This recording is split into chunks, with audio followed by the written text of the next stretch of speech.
तो उसके बाद क्या है, जो सिंधु और उसकी 5 नदी, सहायक नदियां हैं, वो जो मैदान बनाते हैं उसको पंजाब का मैदान बोलते हैं। ठीक है। और ये मैदान का बहुत बड़ा का भाग जो है पाकिस्तान में रह गया है। ठीक है, बहुत बड़ा भाग जो है पाकिस्तान में है। सिंधु तथा इसकी सहायक नदियां कौन सी हैं? झेलम, झेलेम, झेलम है, झेलम। ऐसे लिखा है।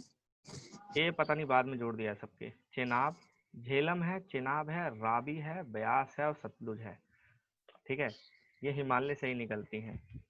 मैदान के इस भाग में दोआबों की बहुत अधिक संख्या है। जैसे जहाँ पे सिंधु और झेलम मिल रही है वो एक दोआब हो गया।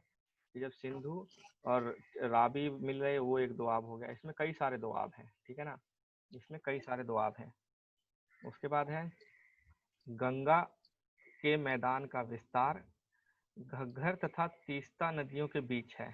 ठीक है, गंगा का जो मैदान है, जैसे मैंने बताया था, यहाँ से तीस्ता नदी शुरू होती है और यहाँ से घग्घर नदी शुरू है और यहाँ से तीस्ता नदी अगर शुरू है, तो इसके बीच का मैदान जो है गंगा का मैदान है। ठीक है, जैसे अगर ऊपर हम मैप में देखें, दिया होगा तो ये देखिए, ये आपका घग्घर नदी यहाँ कहीं है, ये देखिए घाघरा नदी, तो इसके बीच का जो मैदान है। और तीस्ता नदी कहाँ पे है आपकी? यहाँ पे है तीस्ता नदी। ठीक है ना, इस जगह पे। तो इसके बीच के मैदान क्या बोलते हैं? गंगा का मैदान बोलते हैं। इसके बीच के मैदान को बोलेंगे गंगा मैदान। और यहाँ से लेकर देखिए, सिंधु और झेलम, रावी, सतलुज, और रावी में पहले मिल जाती है ब्यास। ठीक है ना, सॉरी, ब्यास सतलुज की ट्रिब्यूटरी, सतलुज में मिलती है। ठीक है, यहाँ पे जो मिल रही है ये सतलुज, ब्यास है और ये सतलुज है। तो कौन सी होगी? पानी के 5, लिए। सिंधु, झेलम, रावी, सतलुज, ये नदियाँ। ये नदियाँ पूरा ये पंजाब हमारे से, भारत तो यहाँ तक है ना, लेकिन पंजाब पूरा ये पंजाब है। ठीक है, ये पंजाब है पूरा। पाकिस्तान का सबसे उपजाऊ क्षेत्र जो है वो पंजाब है। इसलिए पाकिस्तान की जो मुख्य भाषा है ना, उसमें पंजाबी बहुत ज़्यादा लोग हैं। पंजाबी मेन भाषा है अच्छा। उनकी। ठीक है, उर्दू सब हाँ, उर्दू नहीं बोलते वहाँ पे। पाकिस्तान में। हाँ, पंजाबी क्षेत्र जो है वो बहुत ही समृद्ध क्षेत्र। जो पंजाबी लोग हैं पाकिस्तान के वो ज़्यादा अमीर हैं। वहाँ के जो दूसरे पुश्ते, जो बलूचिस्तानी हैं या जो दूसरे देश, जो दूसरे लोग हैं ना, उनसे ज़्यादा अमीर हैं, समृद्ध हैं, और वो ज़्यादा भाषाएं उन्हीं की डोमिनेटेड है। ठीक है,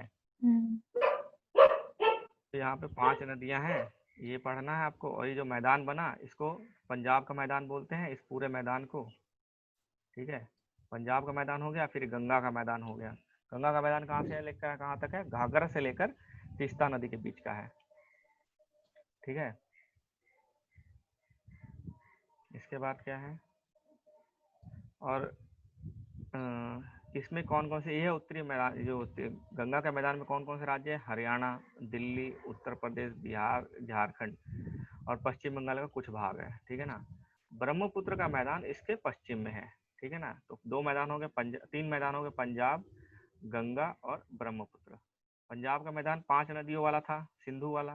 गंगा का घाघरा से लेकर तीस्ता तक है, और तीस्ता के बाद जो बच गया वो ब्रह्मपुत्र का मैदान हो गया। उत्तरी मैदानों की व्याख्या सामान्य इसके उच्चावचों में बिना किसी विविधता वाले समतल स्थल के रूप में की जाती है। उच्चावच मतलब जो ऊंचाई वाले स्थलाकृतियां होती हैं। ठीक है, तो उत्तरी मैदान की व्याख्या सामान्यतः इसके उच्चावच में बिना किसी विविधता वाले, मतलब ज्यादातर पूरा समतल है मैदान जो है। लेकिन ये सही नहीं है, लेकिन ये सही नहीं है। इन विस्तृत मैदानों की भौगोलिक आकृतियों में भी विविधता है। पूरा ऐसा नहीं है कि पूरा समतल है। यहाँ सिंधु, पंजाब के मैदान से लेकर ब्रह्मपुत्र का मैदान पूरा समतल नहीं है, इसमें भी कई विविधताएं हैं। आकृतिक विविधता के आधार पर उत्तरी मैदानों को 4 भागों में बांटा गया है। पहले हमने मुख्य तौर पर 3 भागों में बांटा था उत्तरी मैदान को। ठीक है, 3 भागों में बांटा था, पंजाब, गंगा और ब्रह्मपुत्र। अब आकृतिक विभिन्नता के आधार पर 4 भागों में बांटा गया है। नदियां पर्वतों से नीचे उतरते समय शिवालिक की ढाल पर 8 से 16 किलोमीटर की चौड़ी पट्टी में गुटिका का निक्षेपण करती है। गुटिका मतलब मोटे मोटे जो कंकड़ होते हैं, बोल्डर बोलते हैं इसको। ठीक है ना, बोल्डर का निक्षेपण करती है। जब पहाड़ से नीचे आती है नदी, तो नदी की धारा तेज होती है। जब पहाड़ से नदी नीचे गिरेगी तो नदी की धारा तेज होगी।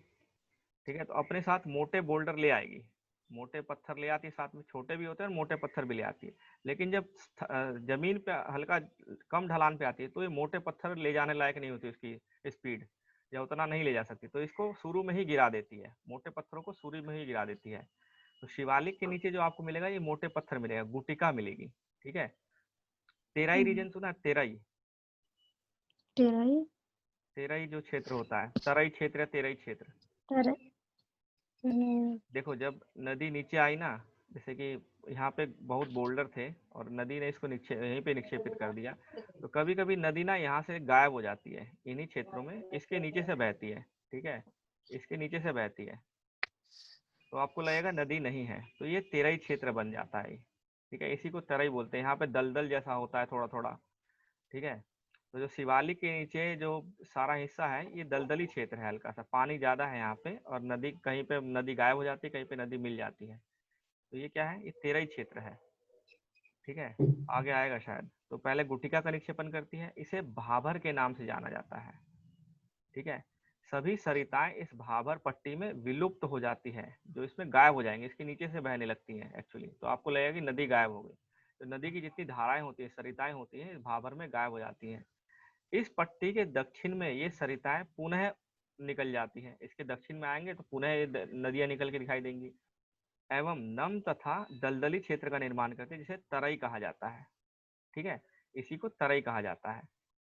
यह वन्य प्राणियों से भरा घने जंगलों का क्षेत्र है। बंटवारे के बाद पाकिस्तान से आए शरणार्थियों को कृषि योग्य भूमि उपलब्ध कराने के लिए जंगलों को काटा गया और वहां उनको बसाया गया। इसी क्षेत्र में दुधवा राष्ट्रीय पार्क भी है। ठीक है, बात क्या है, हमने पढ़ा अभी, नदी जब नीचे गिरी तो बोल्डर थे यहाँ पे।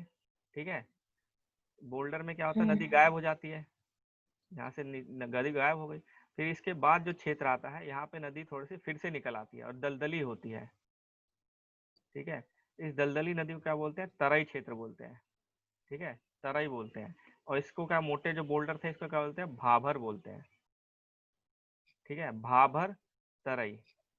ठीक है, उत्तरी मैदान का सबसे विशालतम भाग पुराने जलौढ़ मृदा का बना हुआ है। वे नदियों के बाढ़ वाले मैदान के ऊपर स्थित है तथा वेदिका जैसी आकृति प्रदर्शित करते हैं। ठीक है, जो जैसे नदी बहती है, जब मान लीजिए नदी बह रही है, ठीक है ना, तो जब बाढ़ आती है तो नदी का पानी यहाँ तक पहुंच गया मान लीजिए। ठीक है, ठीक है ना, समझ रहे हो इस चीज को, नदी का पानी बाढ़ के टाइम पे यहाँ तक पहुंच गया, और फिर बाढ़ जब खत्म हुई तो फिर नदी वापस इसी रूप में बहने लगी। तो यहाँ जो थे, यहाँ इन्हें बहुत सारे बलुआ पत्थर जो था यहाँ जमा कर दिए। ठीक है, जो अपने साथ जो अवसाद लाई थी वो यहाँ जमा कर दिए, यहाँ यहाँ।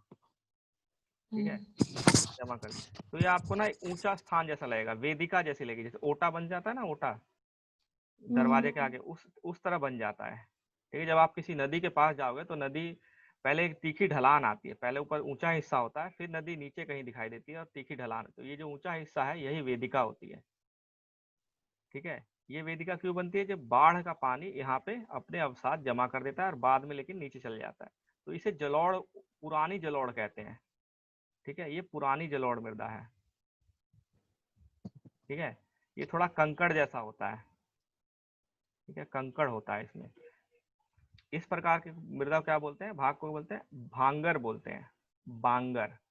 ठीक है, बांगर बोलते हैं। इस क्षेत्र की मृदा चूनेदार निक्षेप यानी कंकड़ वाले निक्षेप पाए जाते हैं, जिसे कंकड़ कहा जाता है स्थानीय भाषा में। बाढ़ वाले मैदानों के नए जो भाग होते हैं, जो ये वाले भाग है, ठीक है, इसको खादर कहा जाता है।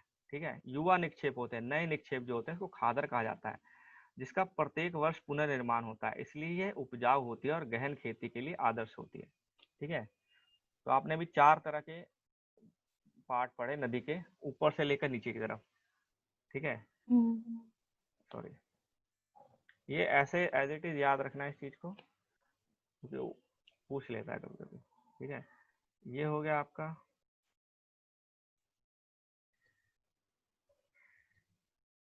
ठीक है, ये क्या था, भाभर था।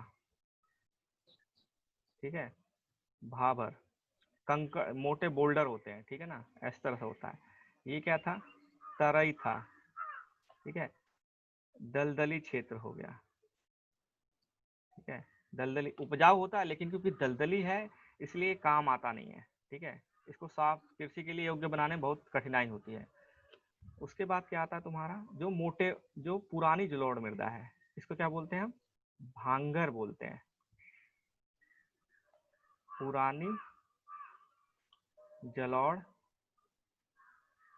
मृदा, इसमें कंकड़ बहुत होते हैं, कंकड़, चूना पत्थर या कंकड़ की निक्षेप पाए जाते हैं। उसके बाद क्या बोलते हैं इसको, भांगर के बाद भाबर, सॉरी ये उल्टा लिख दिया मैंने, भांगर नीचे है ना, खादर, सॉरी ठीक है सही लिखा हुआ, यह है खादर। ठीक है, यह है खादर, ये नई जलोढ़ मृदा है, नई जलोढ़ मृदा।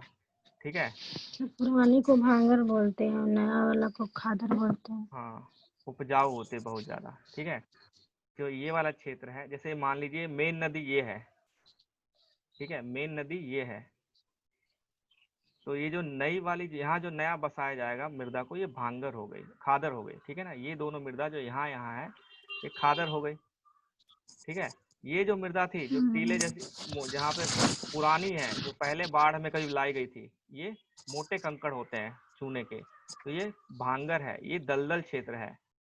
ठीक है, ये तराई है यहाँ पे, और ये क्या है, बोल्डर वाले क्षेत्र है जहाँ पे जो नदी होती है गायब जैसी हो जाती है, इसके बीच में से बहती है, सरिताएं जो होती है, नदी की धाराएं होती है, इनके बीच में से बहती है नीचे नीचे, तो ये गायब हो जाती हैं। ठीक है, तो ये नदी के चार हिस्से हो गए। ठीक है, सेम इसी तरफ से इधर होता है।